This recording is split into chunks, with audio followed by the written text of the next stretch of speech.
Hari ini di Oasis, kita bedah tuntas ternak kelinci modern yang bikin urin dan kotoran bisa jadi duit. Akhirnya tidak ada yang terbuang sia-sia.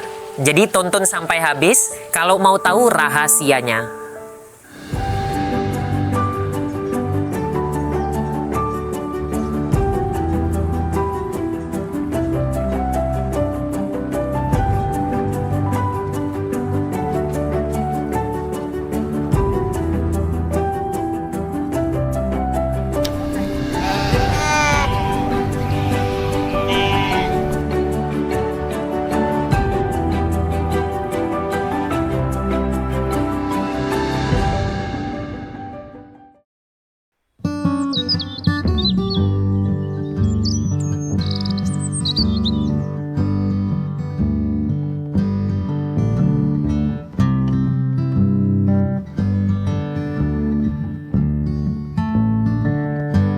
Halo sedulur Oasis, berawal dari ikut menjualkan kelinci milik orang lain.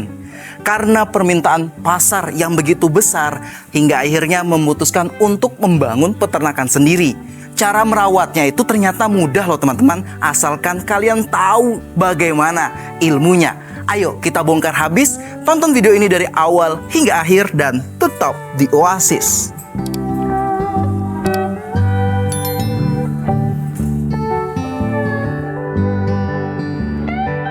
Perkenalkan teman-teman, nama saya Wari Sandi, biasanya dipanggil Sandi. Di sini saya sebagai owner dari Dinaraya Rabbit Farm.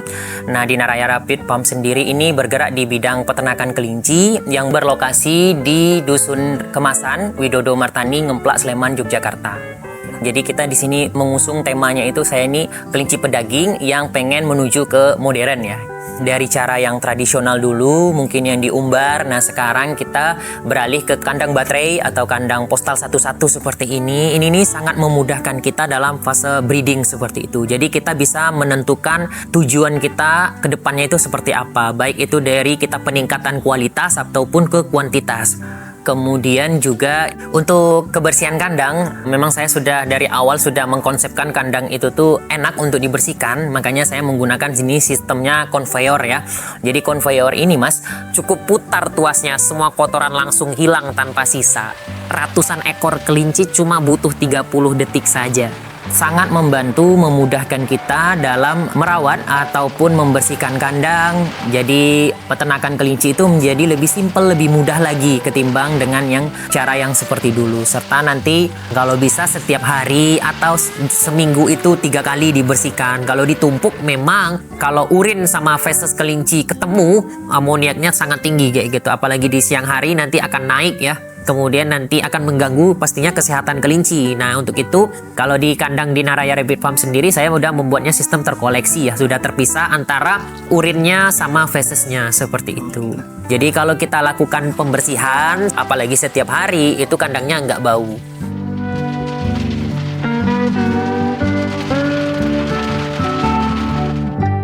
Awalnya memang kan saya untuk dijadikan hobi ya, ternyata bisa juga dijadikan bisnis seperti itu. Karena saya ngelihatnya kelinci ini prospeknya itu sangat luas, permintaan pasarnya juga sangat luas gitu. Kemudian kompetitornya yang sedikit seperti itu kan. Kemudian di kelinci ini saya melihatnya itu tuh semua hal yang di kelinci ini tuh bisa menghasilkan, yang bikin semua jadi cuan, bahkan limbahnya pun nggak ada yang terbuang sia-sia, baik dari urinnya, kemudian untuk jadi POC ya, pupuk organik cair, kemudian fesesnya juga menjadi pupuk. Kemudian kalau di kelinci yang potong pun, baik itu dagingnya, kulitnya, telinganya, kakinya, itu semuanya bisa diolah jadi cat food, dog food, atau makanan hewan-hewan yang lain. Semua jadi uang, makanya dari situ saya melihatnya ya menarik ya. Kemudian juga kelinci ini ketimbang dengan hewan yang lain, dia ini bisa berkembang biak dengan cepat dan banyak seperti itu. Jadi dalam 1 tahun kita bisa memprogram kelinci itu 4-6 kali melahirkan seperti itu. Kemudian nanti anaknya bisa 4-12 ekor.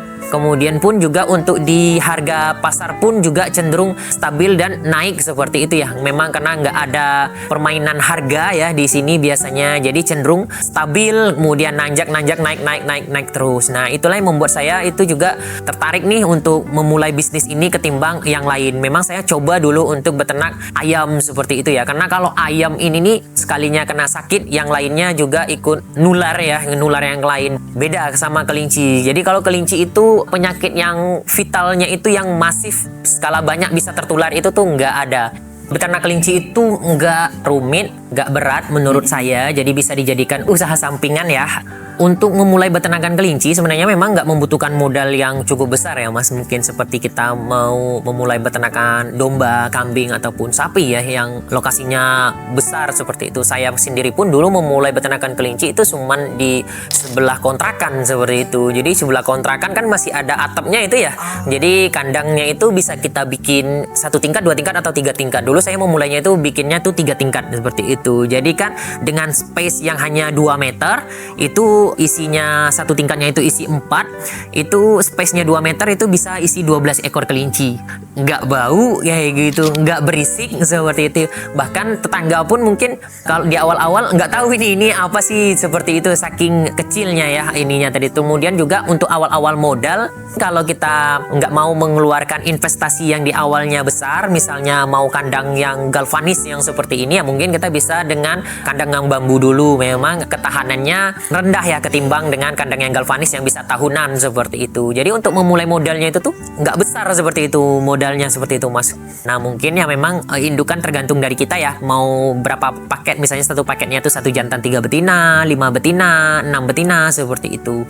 Kelinci pun juga karena tergolong kelinci itu playboy, nah jadi 1 jantan itu bisa dipakai untuk beberapa betina seperti itu. Idealnya dia 5 betina. Nanti kalau terlalu banyak betina, dikhawatirkan nanti kalau jantannya ini lemas atau kecapean, nanti kan kelincinya malah terhambat untuk mengawinkan seperti itu.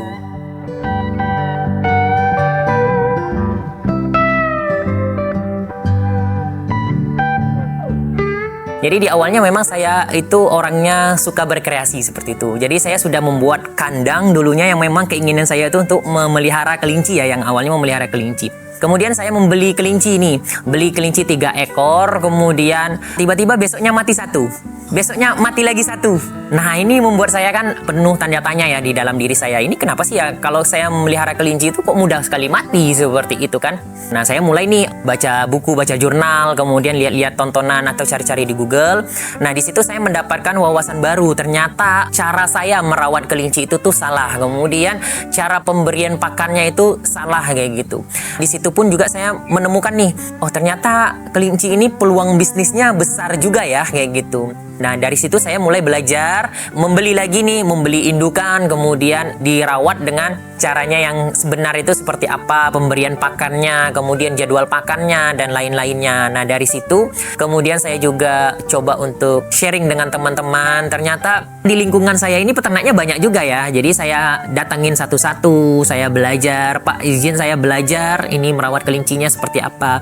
Dari hasil bertanya-bertanya seperti itu, jadi saya udah memahami seperti oh ternyata caranya seperti ini. Akhirnya baru saya memutuskan untuk menambah indukan, breeding, alhamdulillah sampai berkembang sampai sekarang. Jadi memang prosesnya dari hasil kelinci yang mati tadi, di situ membuat belajar lah. Ini cari tahu, setidaknya kepo lah ya. Bahasa sekarangnya itu, bahasa anak mudanya itu kepo nih, kenapa sih kelinci kok kayak gini. Tapi saya ya melakukan hal seperti itu gitu. Kalau kita menyerah ya kita bakalan nggak tahu akan hasilnya seperti apa. Tapi kalau kita belajar mencoba, ya kita tinggal menunggu aja nih hasilnya udah seperti sekarang seperti itu. Awalnya saya itu beternaknya itu jenis kelinci hias dulu nih, karena memang saya kan ya suka lah ya kalau kelinci hias itu memang dia lucu seperti itu kan, dengan warnanya yang banyak juga seperti itu. Nah kemudian seiringnya dengan berjalannya waktu, saya melihat ternyata permintaan pasar ini nih besar ke kelinci pedaging seperti itu. Nah mulai dari situ kurang lebih sekitar 2019 akhir kayak gitu, akhirnya saya memutuskan untuk serius nih menekuni kelinci pedaging. Ya alhamdulillah juga kalau untuk sekarang ini kurang lebih sekitar 200-an ekor gitu. Ini pun juga kita ya keluar masuk ya Mas ya, karena saya juga sekarang ini di posisi sebagai wadah bagi teman-teman untuk memasarkan hasil panenannya. Jadi kita menampung kemudian nanti ya pastinya keluar lagi. Karena permintaan pasar itu setiap hari, sedangkan panenan itu bisa berkala seperti itu. Kadang panenan itu sebulan sekali, 2 bulan sekali, atau 3 bulan sekali. Tidak sebanding dengan permintaan pasar yang setiap hari, sedangkan panenan itu ada jenjang waktunya. Jadi kalau di sini sendiri saya breedingnya itu ada beberapa jenis kelinci unggulan untuk pedaging, itu salah satunya jenis New Zealand, kemudian jenis Hyla, dan juga ada Haikul. Nah itu ras-ras kelinci pedaging unggulan yang bagus banget untuk kita breeding ketimbang jenis-jenis kelinci lainnya.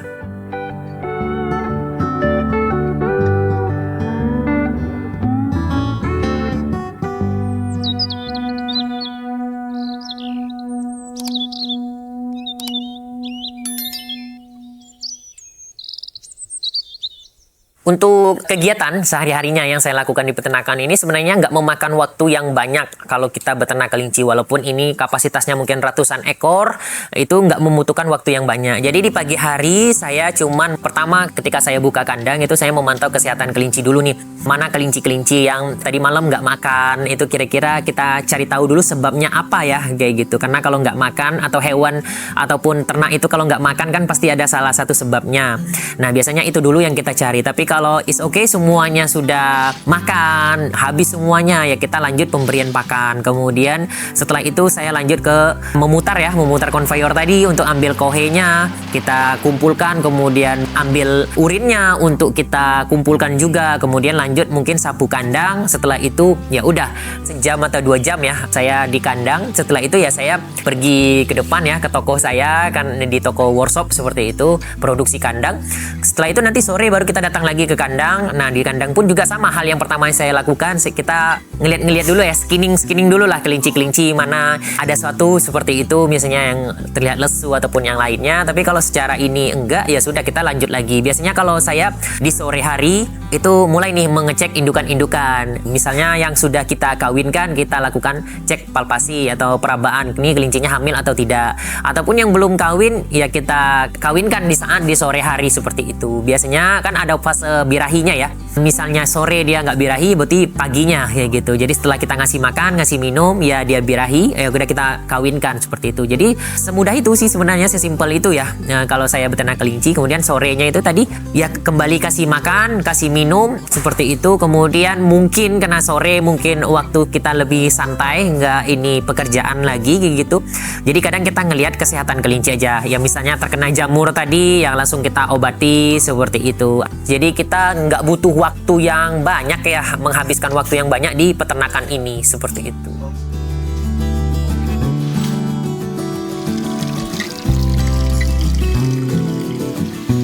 Jadi di kandang Dinaraya Rabbit Farm sendiri, saya makanan utamanya itu pelet atau konsentrat khusus untuk kelinci, Mas. Kemudian untuk air minumnya pun juga air minum biasa ya, air minum sumur seperti itu. Karena kelinci ini memang hewan pengerat ya, jadi dia tuh suka mengunyah juga kan, baik apalagi di malam hari, karena kelinci hewan nokturnal, di malam hari dia lebih aktif. Jadi kalau di teman-teman mau ngasih hijauan itu juga bagus seperti itu kalau mau bermain di kelinci pedaging. Cuman kalau di kandang saya sendiri, hijauannya itu menjadi semacam cemilan ya. Kalau makanan utamanya saya menggunakan konsentrat yang nutrisinya sudah komplit sehingga pertumbuhan kelinci itu lebih maksimal sesuai dengan target yang kita inginkan seperti itu.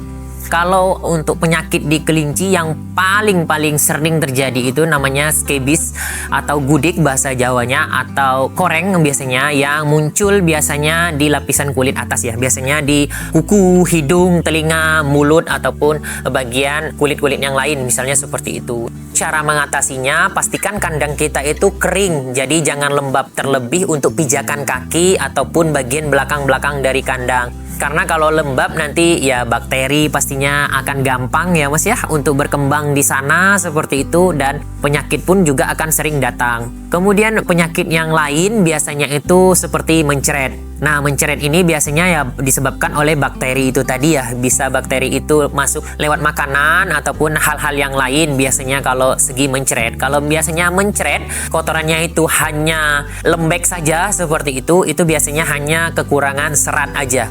Kemudian kalau untuk yang diare tadi yang parah, mungkin infeksi bakteri ya mungkin ya bahasanya itu memang yang dia tuh cairan banget. Nah itu memang harus diobati menggunakan obat hewan biasanya ya. Baik itu disuntikkan atau dimasukkan ke dalam mulutnya langsung seperti itu. Kalau untuk kelinci yang kembung ini ya ada beberapa cara biasanya dilakukan sama teman-teman. Baik itu pemberian minyak kayu putih ataupun obat-obatan pencahar seperti itu. Ataupun obat-obat yang khusus untuk lambung lah intinya seperti itu ya. Memang kalau kelinci terkena kembung, kalau kita observasinya dari awal, taunya dari awal itu bisa ketolong. Cuman kalau udah sehari, 2 hari, 3 hari itu biasanya sudah tidak bisa tertolong mas. Karena kalau udah berhari-hari dia kan nggak makan ya, dia nggak makan, nggak minum, nutrisi nggak ada yang masuk, ya jadinya ya akhirnya dia mati seperti itu. Tapi karena menyadarinya itu dari awal, itu biasanya kita kasih obat. Biasanya sudah sembuh.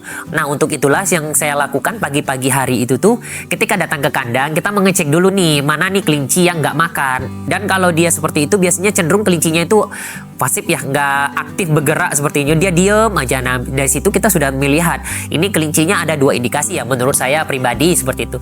Apakah dia sembelit atau dia kembung. Nah dari pagi itu kita udah mengetahui oh dia nggak makan, dia diem saja, kemudian kita raba perutnya duk-duk, oh udah kembung berarti ya kita antisipasi langsung pemberian obat biasanya, baik itu obat oral ya dia yang disuapin ke mulutnya ataupun obat-obat yang lain biasanya langsung sembuh kalau kita cepet. Nah beda kalau kita diamkan saja, oh kelincinya nggak makan, ya mungkin lagi nggak selera, itu salah menurut saya jadi seperti itu.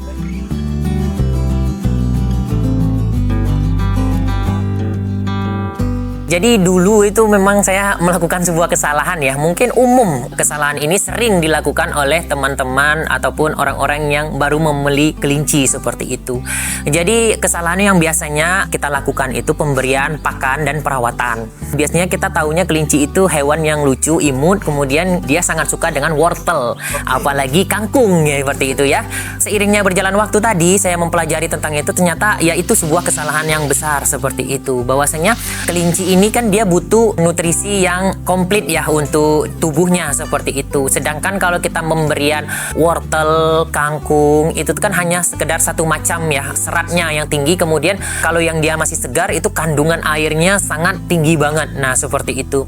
Nah biasanya yang makanan yang salah seperti itu, biasanya pemberian pakan yang hanya bergantung satu macam jenis seperti itu menyebabkan nutrisinya yang nggak stabil seperti itu. Bahkan kalau pemberian kangkung, wortel, kubis itu tuh di dalam bahan itu ada kadar airnya yang tinggi, ada kadar gasnya yang tinggi, sehingga biasanya kalau kita membeli kelinci, kita ngasih makan itu di rumah, nah itu terjadi diare, kemudian terjadi kembung. Makanya kadang ketika saya membeli kelinci dulu, kelincinya itu mati, kaku, perutnya besar kayak gitu, kotorannya lembek ya, kita nggak melihat bahwasanya itu nutrisinya nggak bagus seperti itu. Nah mulai dari situlah pemberian pakan itu sangat penting. Jadi kesalahan-kesalahannya tuh biasanya seperti itu. Kemudian juga kadang kita baru beli kemudian langsung dimainkan seperti itu. Nah itu biasanya menyebabkan double stress biasanya kan ya. Makanya kadang kelinci kalau kita beli itu nggak bertahan lama.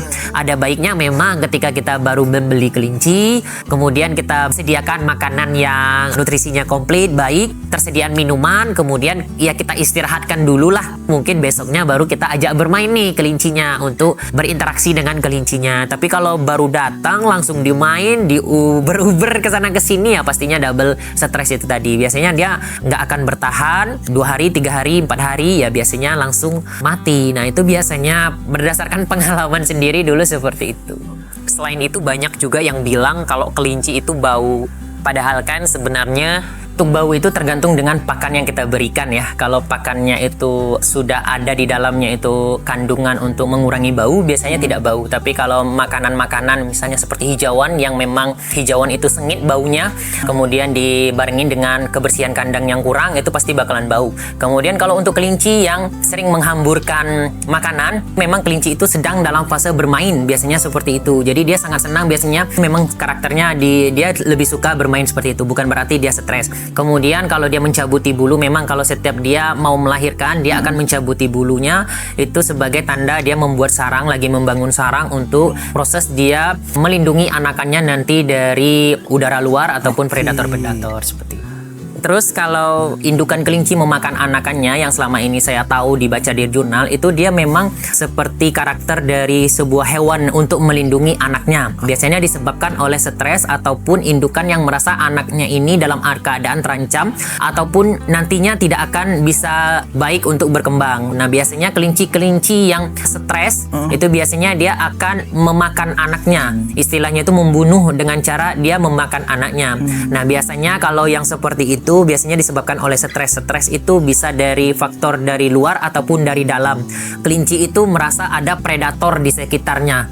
Predator itu bisa dari kita sendiri yang biasanya bergerombolan masuk ke kandang sehingga ketika dia mau menyiapkan kelahirannya tapi merasa terancam, ataupun hewan-hewan di sekitarnya seperti itu. Jadi dia memang memakan seperti itu. Harusnya dia tidak bisa dipisahkan dari induknya, harus tetap di situ. Cuman kalau kondisinya darurat seperti itu bisa kita pindahkan ke indukan yang lain seperti itu.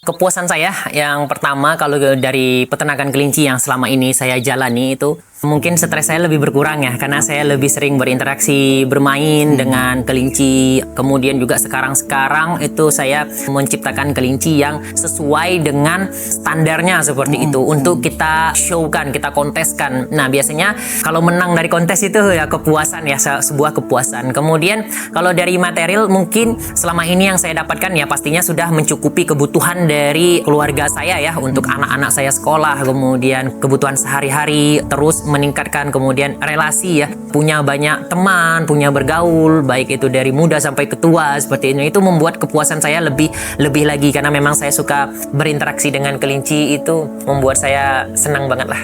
Kalau harapan saya Mas, saya pengen peternakan ini lebih besar lagi, lebih dikenal luas lagi, dan bisa menginspirasi teman-teman ataupun anak-anak muda. Saya sangat senang kalau anak-anak muda tertarik untuk memulai peternakan kelinci seperti itu, karena memang pekerjaan gak hanya sekedar untuk di kantor ataupun di perusahaan-perusahaan, ada juga pekerjaan profesi yang mungkin kalau mau dikerjakan dengan serius, dijalankan dengan serius juga bisa menghasilkan baik material ataupun juga keinginan pribadi seperti itu ya Mas ya. Jadi harapan saya peternakan di Naraya bisa berkembang lebih lagi seperti itu. Kemudian harapan saya juga peternak kelinci di Indonesia semakin banyak, semakin maju seperti itu, semakin modern. Kemudian pasarnya juga udah terbentuk dengan baik seperti itu. Jadi harapan besar saya seperti itu. Walaupun memang saya mengusahakan secara pribadi dulu kita memperbaiki kualitas, kemudian meningkatkan dari modernisasi ke kandang kita sendiri, sama saya juga membentuk kelompok-kelompok kecil teman-teman yang mendorong untuk perbaikan kualitas dari kelinci.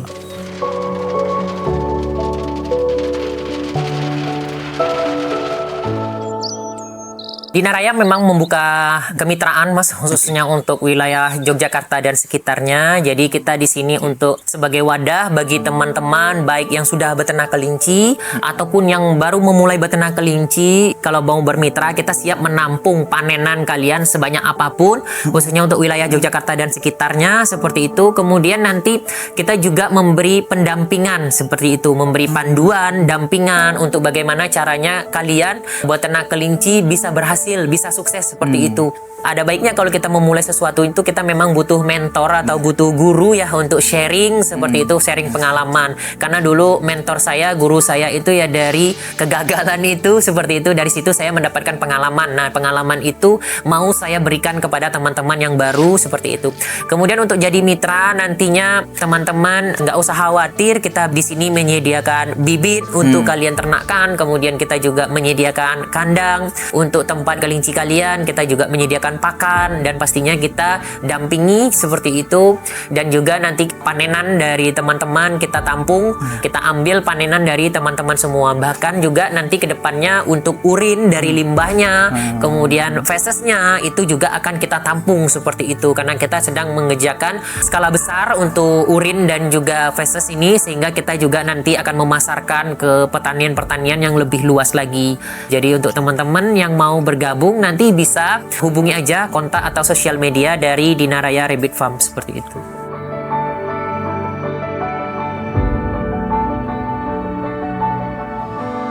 Saya Warisandi. Di sini saya sebagai owner dari Dinaraya Rabbit Farm.